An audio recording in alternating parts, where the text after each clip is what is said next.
श्रीलंका की एक research committee ने इस पर शोध किया और यह पाया कि यह वही अशोक वाटिका है जिसका वर्णन आपको रामायण में मिलता है। श्रीलंका पहुंचने के बाद एक चट्टान पर तेजी से उतरे, जिस कारण उनके पैरों के विशाल चिन्ह आज भी उस चट्टान पर मौजूद हैं।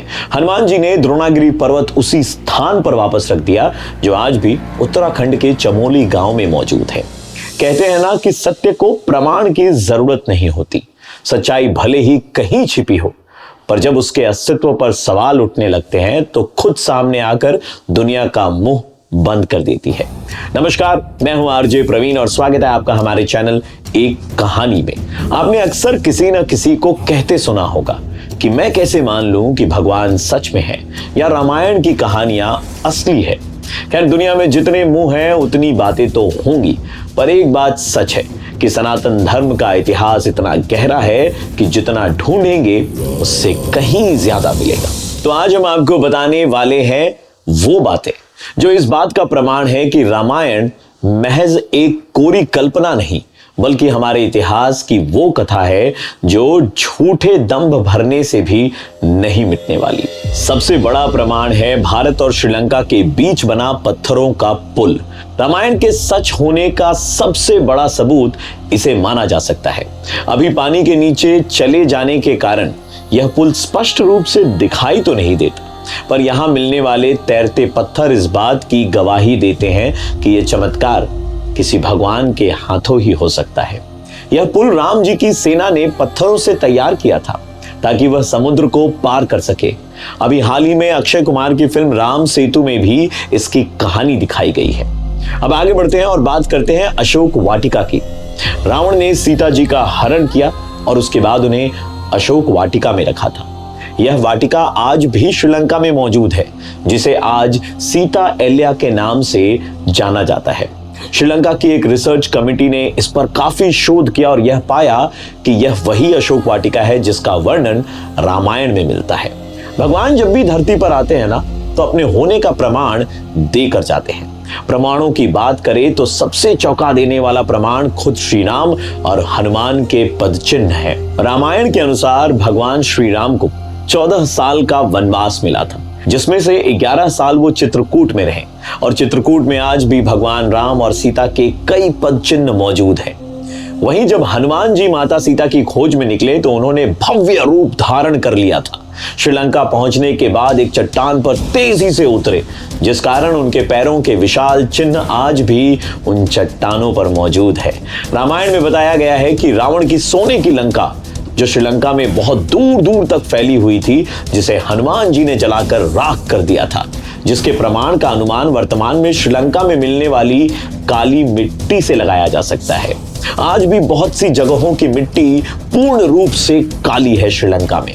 आपने सुग्रीव का नाम तो सुना ही होगा, जिसने अपनी वानर सेना के साथ राम जी की मदद की थी। कर्नाटक के हम्पी शहर में एक किष्किंधा पर्वत था, जहां दो वानर भाई सुग्रीव और बाली का साम्राज्य था। यहीं पर सुग्रीव को श्री राम ने उनके अधर्मी भाई बाली से मुक्ति दिलाई थी, जिसके कई साक्ष्य आज भी देखने को मिल जाएंगे। अब थोड़ी वैज्ञानिक बात भी जान लेते हैं। आपने तो वानर सेना के कारनामे सुने ही होंगे। उस समय वानरों को जानवरों की श्रेणी में नहीं रखा जाता था। वानर का मतलब था वन में रहने वाले नर। जीव विज्ञान के जानकारों के अनुसार कपी मानवनुमा एक ऐसी मुख्य जाति है जिसके अंतर्गत छोटे आकार और बड़े आकार के कई जीव आते हैं।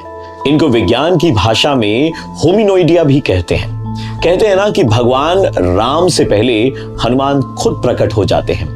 तो इससे बड़ा प्रमाण क्या होगा जो हनुमान चालीसा में लिखा है।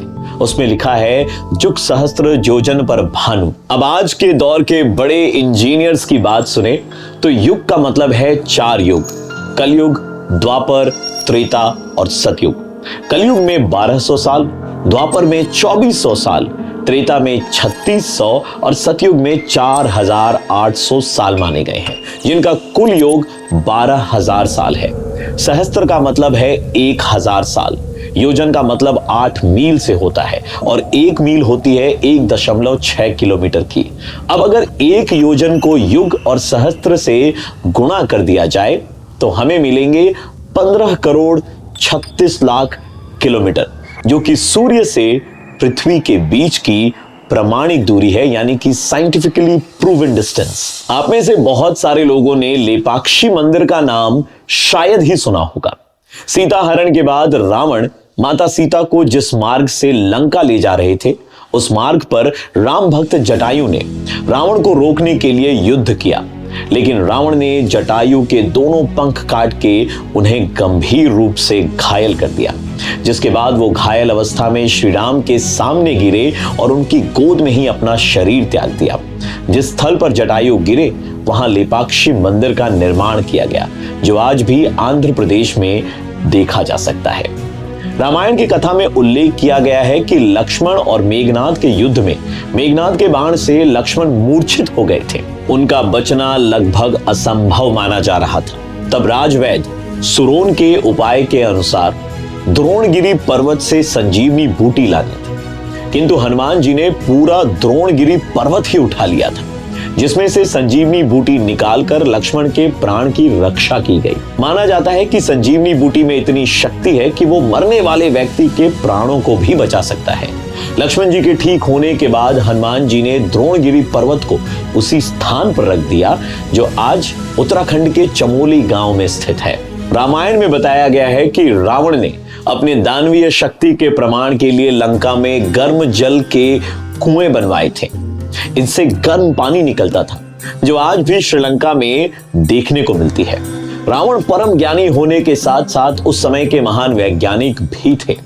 उनके पास दूर नियंत्रण यंत्र, जिससे दूर तक संदेश भेजा जा सकता था, यह मधुमक्खी के द्वारा संचालित होता था।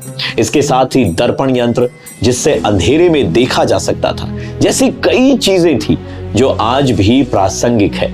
रामायण काल में भी आज जैसे कई आविष्कार हुए थे। रामायण काल में नाव, समुद्रपोत, विमान, शतरंज, रथ, धनुष बाण जैसे कई चीजों का जिक्र मिलता है। कहा जाता है कि शतरंज का आविष्कार यानी कि खोज खुद रावण और उनकी पत्नी मंदोदरी ने किया था। इसलिए आज तक इस खेल के असली आविष्कारक का नाम किसी को नहीं पता।